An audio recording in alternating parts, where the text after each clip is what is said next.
All right, now we welcome on Coach Henes to the podcast, just fresh off a national championship. So, first off, congratulations. And I'm curious, what have the last couple days been like in terms of just celebrating right on the course and then afterwards getting on a plane and heading back to campus? What have the last couple days been like?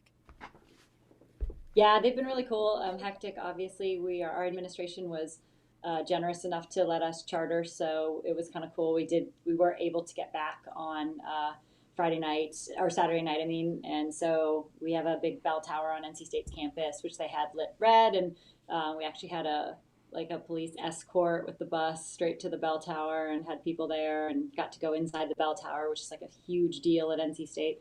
Um, but we're racing a lot of the women that ran in a 5K or 3K in Boston, so we're just back on the track today. Wow, back to business already. And then a big break after that, but yeah. So, if I read it correctly, I think afterwards, first national title for NC State since Jimmy V. Is that right? Yeah, yeah, since '83. Yeah. So what does that mean, I guess, like for you, to having been part of, the NC State athletic department and culture for such a while, and he's such a legend outside of, basketball, just across sports, like Jimmy V is a huge deal. So for you to kind of like, restore that championship culture at NC State, I'm guessing it means a lot. A ton, yeah. I mean, Jimmy V was the AD when I got here. So he actually on my recruiting visit, he sat down and ate lunch with me, and Wow.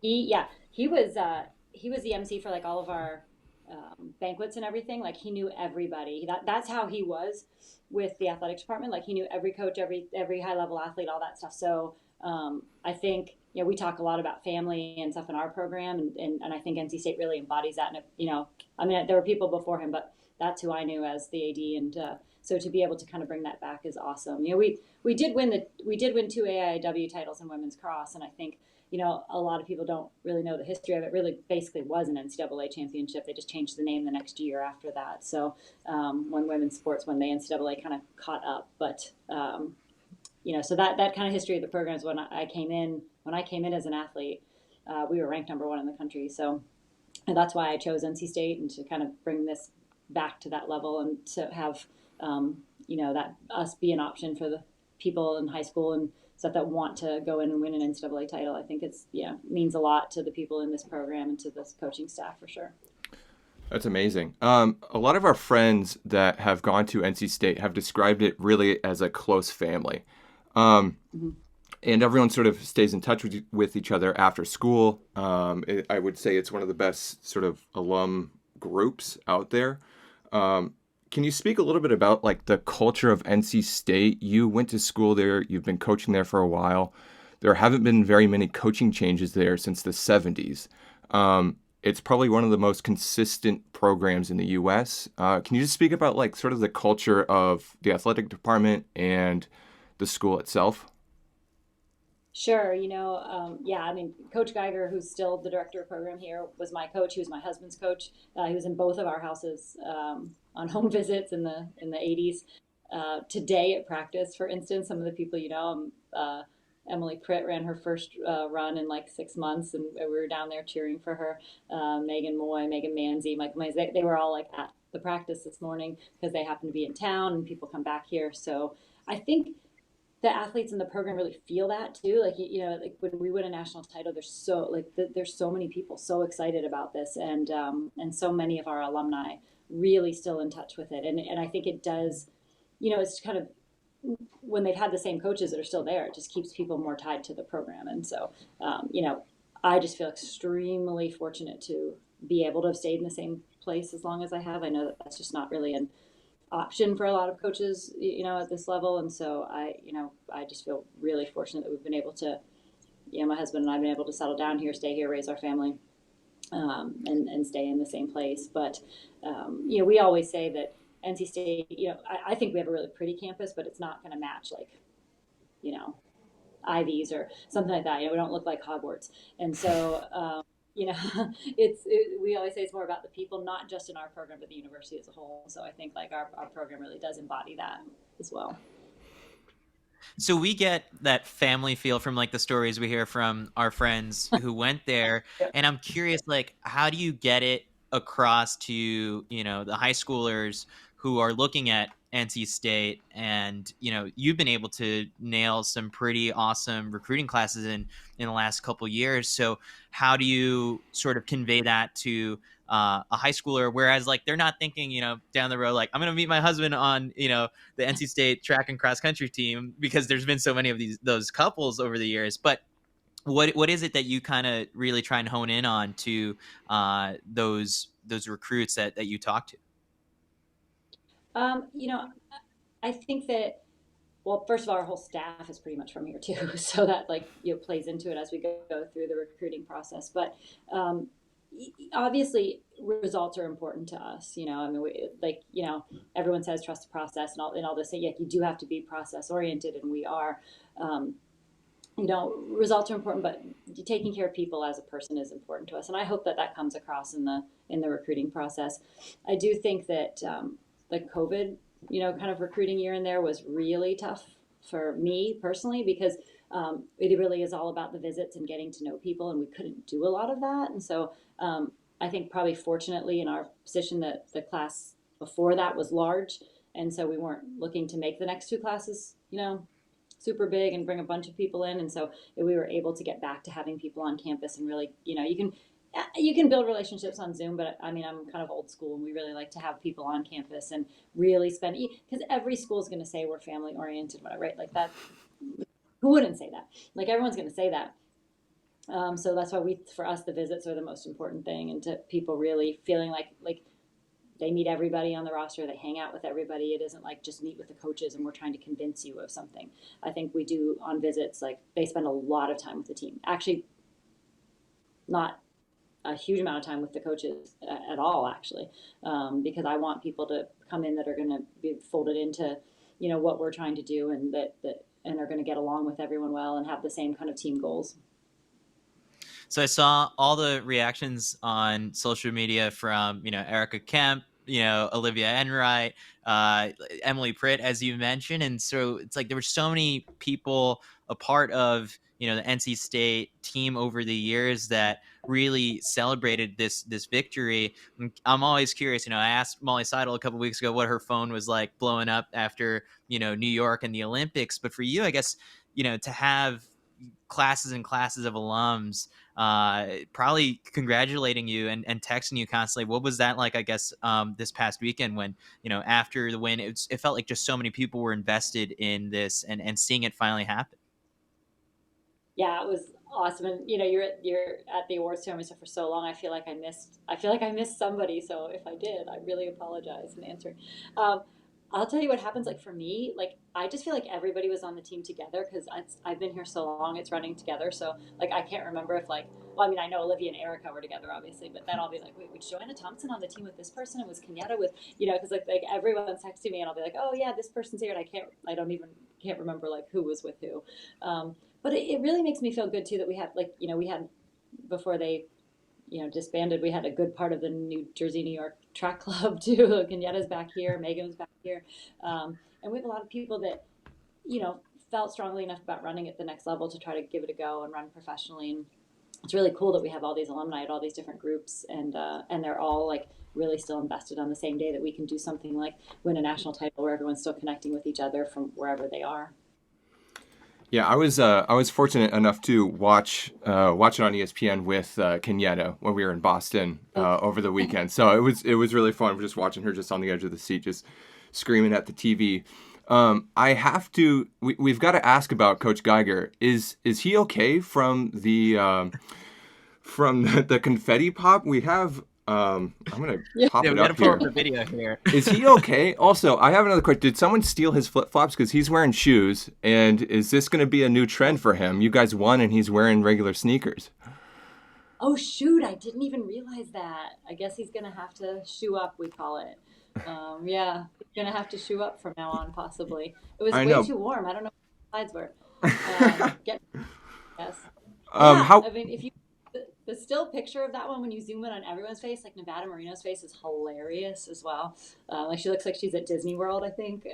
They could have warned us, but yeah, he's fine. No, it Savannah, seemed Savannah helped him out it seemed cruel over there on the side. You just had no clue, and yeah, it was right next to him. right behind Um, his head too. yeah. I want to go more into just that day and start really, I guess, before the race, because there's so many different coaching styles where it's like some coaches are they've got their any given Sunday moment where they've got a big speech prepared to pump up the team. And from what our sources and our friends who have been in the program said, that you're a little bit more calm and collected before the races and when you send off the team. So what was like the final sort of instructions and race plan that you kind of talked through with the team before this big of a race? Um, I think we were just in an enviable position this year of like just all we had to do was the same thing we'd been doing all year and it would work out fine. And what I told them there too is like if it didn't, like if we had a 20-second spread to Kelsey and we lost, then we got beat.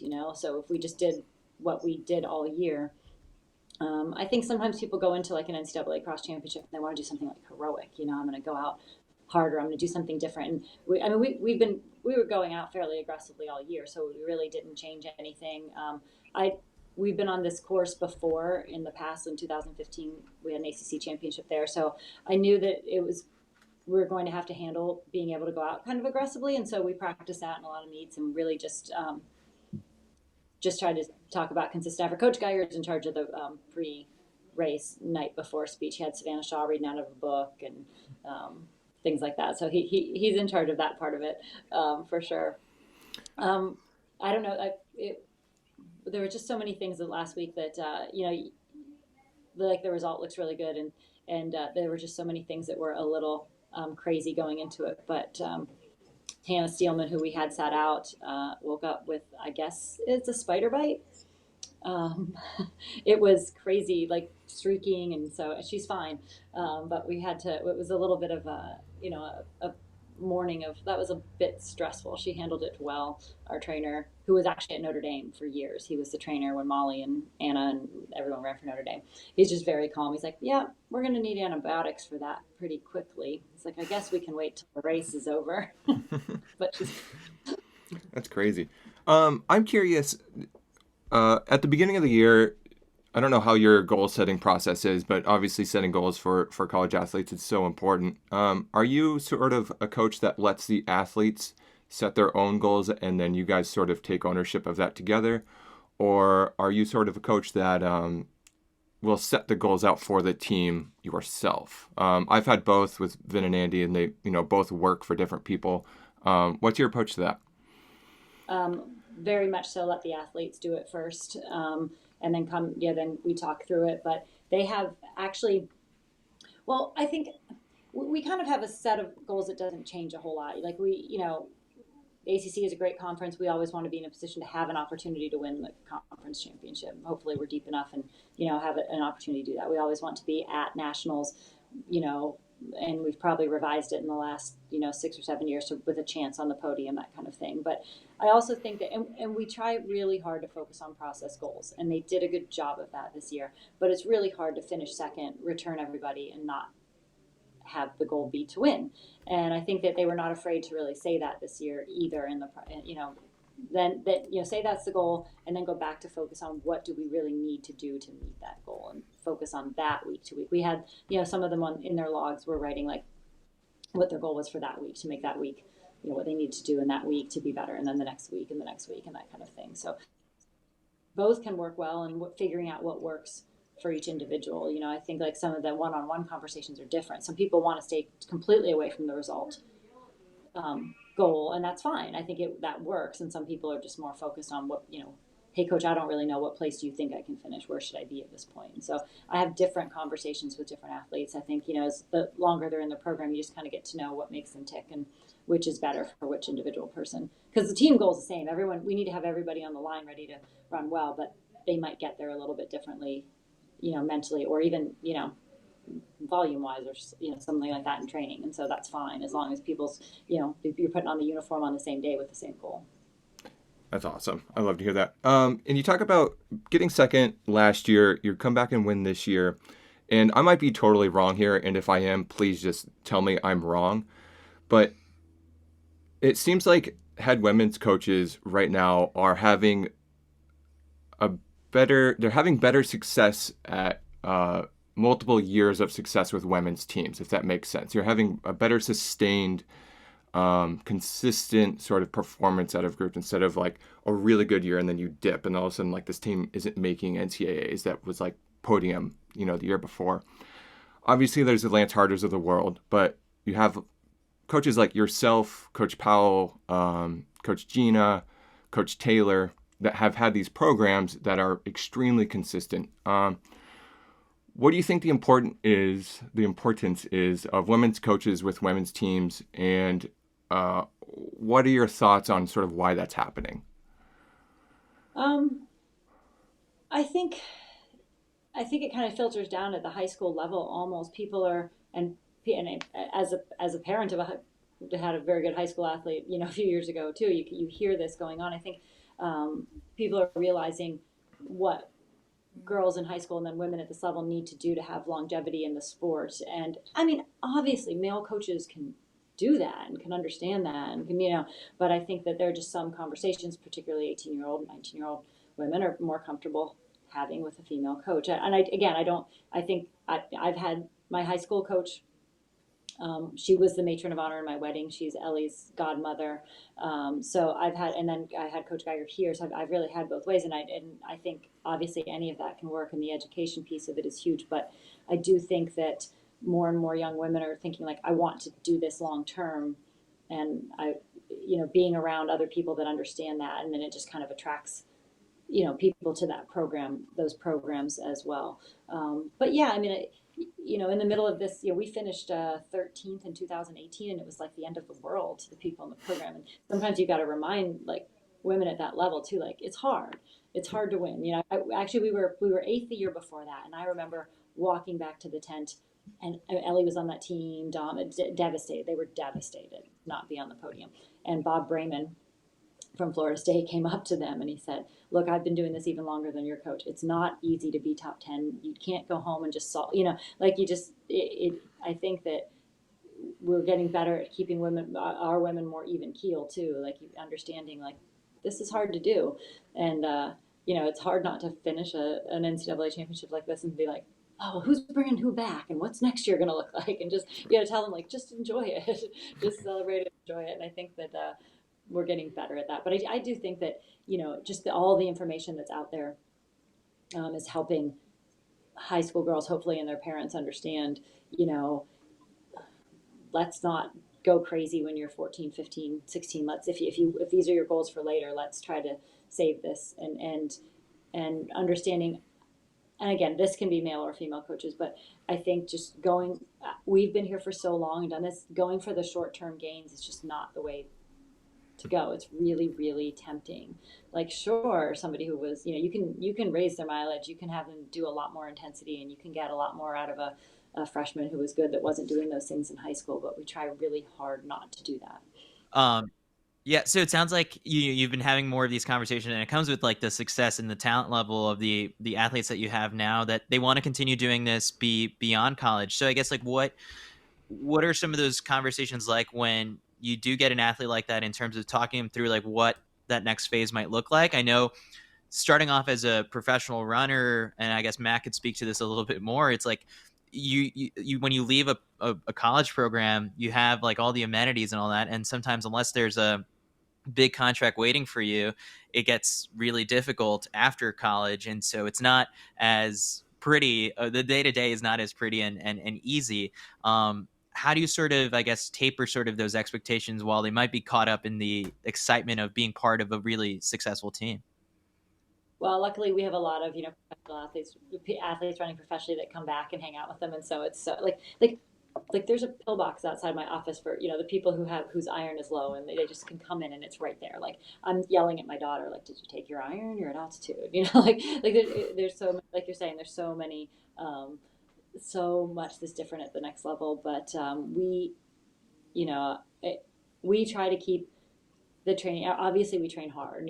The times are crazy in the NCAA now. People are doing things that like, I think like, would I even be good? Like what, like it's just nuts. But we, just as the really good high school coaches do, we try to leave room, to make that next step if people want to do that, if those are their goals. We have, for some people it's not, even some people who run at a really high level, like, as you know, Erica Kemp, like, didn't really decide to run professionally till probably the last like 3 months she was here and things were going really well. And she's like, oh, maybe I will do this.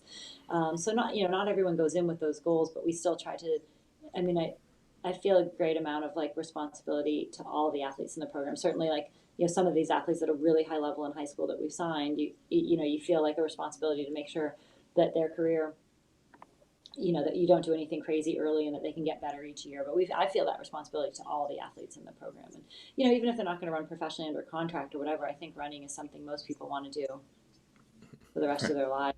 So, we're trying to put people in a position that if they want to do it professionally, great, they still feel like they're excited to do that. And that is one of the things I'm happiest about with our programs. I think a lot of our women do finish and are like, I love being a part of this. I think the hardest thing, even the pro teams, nothing's like a college team. First of all, people take care of you. Like, yes, you can walk into the training room, get treatment anytime, you do all those things. But it's also like an NCAA championship in cross country. There's nothing like that. Like, I ran, you're not putting on the same like you are, but this, like, trying to that whole something bigger than yourself, a goal bigger than your something that the individual, like, the motivations are different professionally. And we always tell people, like, if you're on scholarship here, we're not paying you to run. No one's paying you to run. We're offsetting the cost of your education. But at the next level, they are kind of paying you to run. And it's a different mindset. And, you have to have different motivations for that than you do collegiately.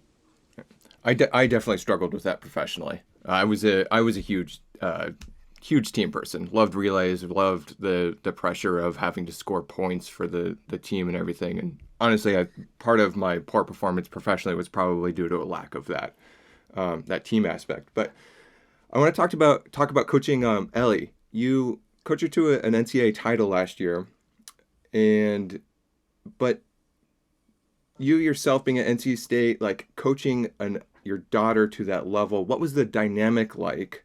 Because that can't be easy, of being a coach and a mom, and especially coaching someone at that level. What was that like? It got much easier like that last year or two. She wasn't sure she even wanted to really run in college until like her senior year. I think she was always going to do it, but she wasn't sure she wanted to do it at a really high level. And so seeing her like really embrace that and want to like go after a national title was really cool. But, we've had that same kind of, feeling with other athletes, but when it is your own child, it is different. It's hard. It's hard not to be a little bit more nervous or whatever. But I don't know, like, I would feel that way, I think, with any of the athletes in the program, like trying to win a national title, being in that position, trying to set them up for that. So, she grew into a really good leader later on in her career, and that made it easier. She was very invested in the team doing well, and vice versa. So but there is like, it was a little surreal, like, you're sitting in the same stadium I won in, 30 years later, like that. Like, yeah, that's super cool. It was really fun, but it's also kind of nice right now. I didn't coach her in high school. Would not have worked at all. She was not serious. It would have gone poorly. The perfect time to coach her. And now I think it's, I just think it's tough for me, at least with the roster we have, and to be doing two different programs or working with a lot of, like, I will work with some post collegiates from our program if that's what they want. But I just think for me, when you're focused like in the middle of an NCAA cross country season, for me, it's hard. Obviously she's with Mike Smith and he's doing it quite well. But for me, I think it would just be hard to have, to be able to give the attention to pros at that level and the college athletes trying to win an NCAA title at the same time. I love the Runner's World story that was done on the two of you, and like like you said, kind of like the whole winning in the same stadium, like it's got its own like little like Disney movie aspects to it. And the line that I really liked was the first line in the article where it says Laurie Henes practices gratitude daily, and as the head coach at NC State, she asked her athletes to give thanks to. So I'm curious, and this is perfectly timed right before Thanksgiving. After the season that you've had and these last couple of years building up to this moment, I guess, what are you most thankful for? That being able to do this and the people that I'm surrounded by, for sure. In the huddle before that's kind of what I ended with too. Like at the end of the day, like you don't know going into a season like this if everything's going to work out. I'm like, we're here with an opportunity to be successful, mostly pretty much healthy, and with that opportunity, and like you just don't know, even when no matter who you return, and you just don't know when that's going to happen. And we said it even at the regional meet, like because you could kind of feel it come building, and I think like our top five were really dialed in and running well. And I said like you just take the time to appreciate what you're doing right now. Like these things there's no guarantee of it, and these all you can ask for is an opportunity. And so they really took advantage of that, and I'm thankful that that these people I'm surrounded by, and our staff is awesome, the team is awesome, and it's kind of a blended team this year too. We brought people in kind of late, which we hadn't done a whole lot of that, and so it's just really great. Like the whole like Allie Hayes thing working out, like that, like it just felt like it was like kind of destiny, honestly. And she's like, this is where I want to be, and for her she's great. So her and Hannah coming in late in their careers, and but this was a big goal for both of them, and to be able to help them reach that, and the people that we recruited out of high school, just really thankful for all of that. That's awesome. What is more or was more fulfilling for you? Winning as an athlete, winning NCAAs, making a world team, being a competitor yourself on the track, or coaching an individual NCAA champion and a team champion? What's the most fulfilling thing for you? And can you separate those things? And do you get the same competitiveness with coaching that you did as an athlete? Is that sort of It's fire like still asking her there? to pick her favorite kid. I know. Coaching for sure, as opposed to the individual. As an athlete, like I was not one of those people, nor is Ellie, that like is in love with running. Mm-hmm. Like I'm not like, oh, I want to get up and run 20. Like no, I don't. I like. So that probably answers the second part too. The competitive part is always there. Like I was raised, I'm from Northeast Ohio. Like everything was about high school sports and youth sports. Like I played everything. My father would never have let me win anything. Like the very first race when I was young, he like ran me into a car to beat me. Like everything, like there was no like let the kid win, whatever. So raised in that kind of environment, very competitive. So there's that. But and you think as an athlete, like this is a pinnacle of it, but absolutely coaching, and picking between coaching Ellie or the team title, that's hard. Right. I don't know, those are like up there, but feeling it's just so different because you feel like you have control over it, but you don't really. Like once they go, like you think what's going to happen, but you can't really control it. Where you're as an athlete, it's like not as nerve-wracking because you feel like you're controlling what you're doing. But I maybe early on in my career I wouldn't have said that, but now absolutely the coaching part. So we've got some listener questions that were submitted to us. We put the call out on Instagram, and we got some good ones. And this first one comes from Ellie, I think. Let's see if Matt can pull it up. Oh, not that one. Oh. Hold on. Here we go. Yes. Ask about the bet she made with her daughter. She has to get a matching wolf tattoo. So what's the story behind this?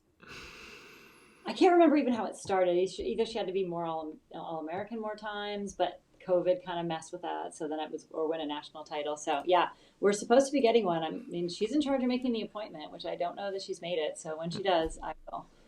I didn't agree to any certain size though. So. Do we know where the tattoo is going to be? I think wrist. I think. Yeah, I don't know. Okay. All right, next one, Mac. What are some of the team activities you use to build chemistry and culture? I think they really do a lot of that. We do a team trip at the beginning of the year where there's, lots of, we bring in a sports psych and there's lots of team building activities. But I think it's mostly like, it's not, they do their goal setting sessions themselves, again, away from the team, where they really try to be vulnerable with each other, talk about what each person needs to do better and how the other people on the team can hold them accountable, those kind of things. But I think it's really more the day-to-day stuff. Like after a lot of the long runs, it's like, where's brunch? And everybody goes together. On the weekends, the dining hall that our athletes at NC State they get free dinner Sunday through Thursday, but then it's closed on Friday because so many of the teams are gone. And so they'll always it's really around those kind of like meals on Friday and Saturday night, brunches, those type of things. They'll go to the beach. Even that stuff turns into competition because it's always like game night, or they were playing categories and Catan and all those things at nationals. But the thing is, like, that's what they're used to doing every weekend. So I think it really keeps the nerves down too. Like when you can go to NCAAs and do the same thing you're doing on a regular Friday night, you don't feel like it's over important, right? You're just, like we said, just being consistent, doing the same thing you usually do. So since they always spend that much time together and do those things, it's really helpful in a big meet situation that they're just kind of doing what they would normally do any other Friday night. Love that. Next one up. What's your favorite place to run in the Triangle? Is it Umstead or the Tobacco Trail? So personally, it would be the Tobacco Trail because I don't love running on hills. Actually, I usually run on a treadmill, which is just ridiculous. And when we have these beautiful running sites, I think the team is probably half and half.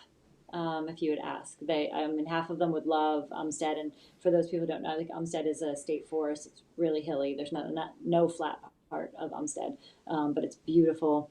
Really hilly. And then Tobacco Trail is a rails to trail that's 20 miles and like crushed gravel. And the problem with tobacco is you can just get flying on that thing. So when we do use it for long runs, it's like we got to get someone on a bike and calm people down because you can get going a little too fast at tobacco.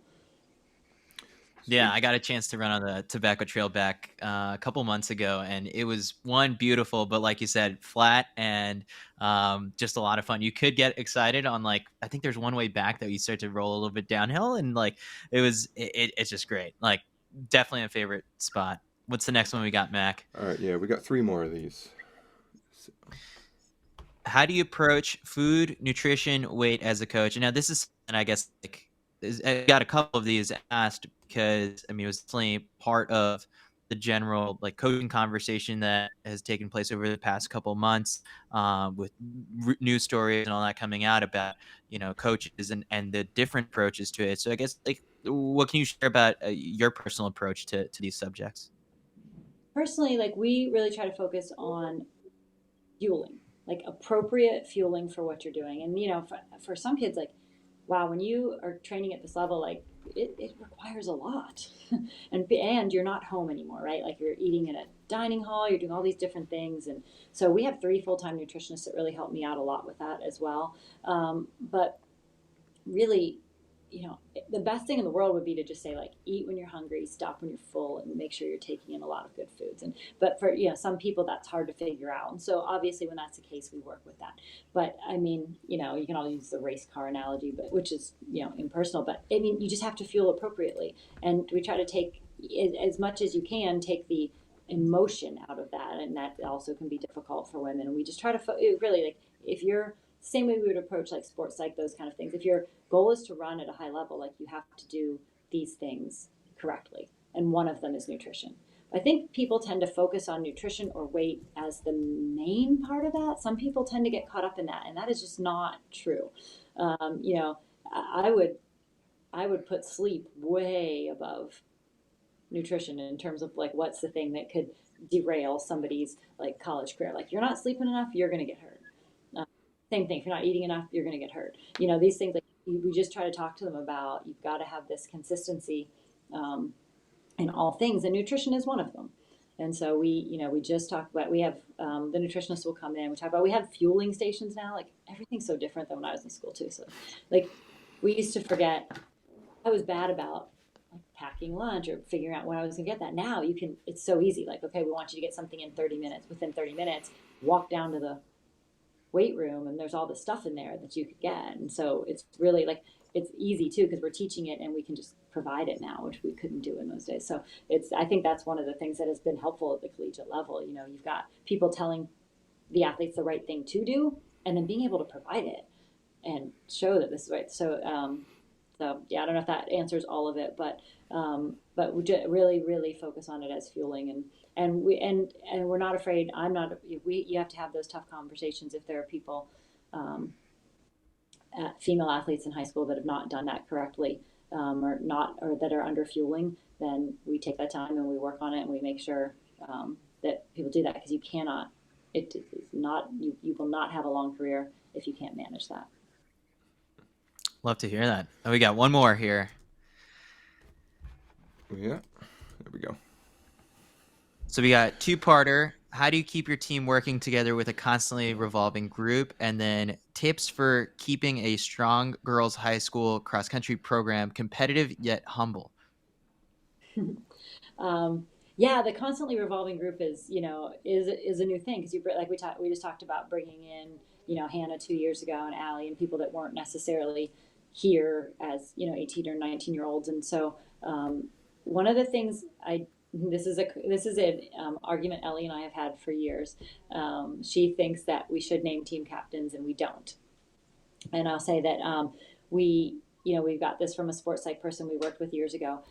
We want to develop leadership in every person in the program, and I think that helps the team working together when you have different people. Like, we don't say this was the captain, and then when that person's gone, what do you do? Because your captain's graduated, and then you pick it. And also, I think that when the coach says this is the person everyone should listen to, that's not how it happens sometimes. Like, you've got to know what's going on in the locker room, and you've got to know like who the athletes are listening to. Like, you want them to listen to you, but there's certain people on the team that have this personality that get people to follow them. And so we try to work as coaches with, like coaching leadership as well as coaching performance and those kind of things. And I think that really helps with when you're bringing new people in all the time, that this is how we do things, that everyone's going to have like different leadership styles.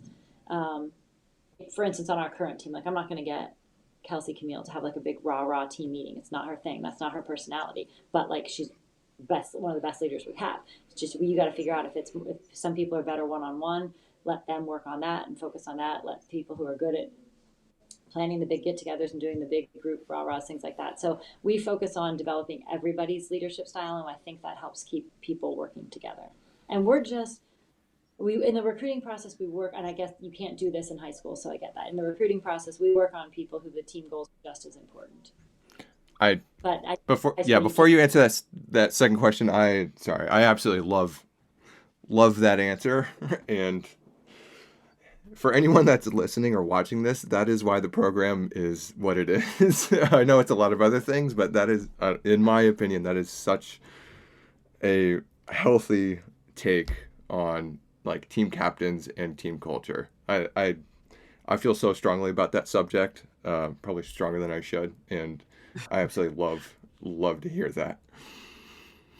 I think everybody has to be valued, and everybody has to have a role, and it's really hard with the depth we have right now and some of the decisions on who's running and those kind of things. But we start with that, and hopefully that carries through, and like somebody like Sam Bush, I mean, like her breakthrough this year, like she is a little bit more like me or Ellie probably coming in. I don't know that she was like this, like loved running, but she likes being competitive. She likes being good, and just like watching her growth and the training she's been able to do, and she's just like her determination to be All-American and run at that level. And I think that the way we do that allows more people to have that kind of growth, because they don't feel like, I'm not the leader, these people are the captains. It's always hard, and the people running at a higher level, they get to go to different meets. There's some division, and we try really hard to not have that happen. But I think that I hope that outlook does give everyone in the program the opportunity to feel like they can do that. But again, we can recruit that way. So I understand for a high school program, that's a little bit different. Competitive yet humble. Let's see. We do, one of the things I talk about a lot is like what we just talked about, the opportunity. You're never guaranteed of anything. So I think on the humility side, like just remembering to be grateful to be in the moment. Like if you're on a really strong high school program, like there's no guarantee of that the next year or two. And so, just appreciating what you have. And in terms of like we really just talk about the competitiveness being the team goal, like working together, like finding your teammate and passing people from other schools together. We always talk about like the 4-point swing advantage instead of two if you're bringing your teammate with you and passing two people and those kind of things. And so we focus on that in training. We really focus on working together. And that doesn't mean there's no, people that like, that doesn't mean people run every single workout and finish together all the time. There's a difference in the levels sometimes even within the top group. So we don't insist on that for sure, but we insist on it being everybody's trying to bring each other along. It doesn't mean you do everything exactly the same. And I know some high school programs are different on that. And I understand both sides of it for sure. But at this level, we're trying to focus on like people can get there slightly different ways. And so what we talk about is you've got to trust your teammate that they're doing the right thing.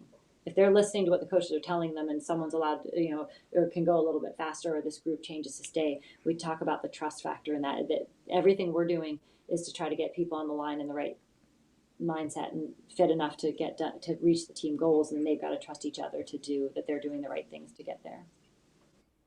You can also keep them humble by just throwing them in a 3K or 5K like a week or so later. So I'm guessing that's the exciting next part of what the team has going on.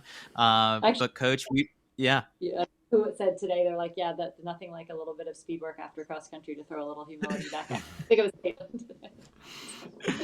So Coach, we thank you for taking the time to do this. This is a lot of fun, and wishing you even more congrats on the title. And we're excited to see some more success from the NC State program in the weeks and years to come, I guess. Thanks. Thank you guys. Thank you.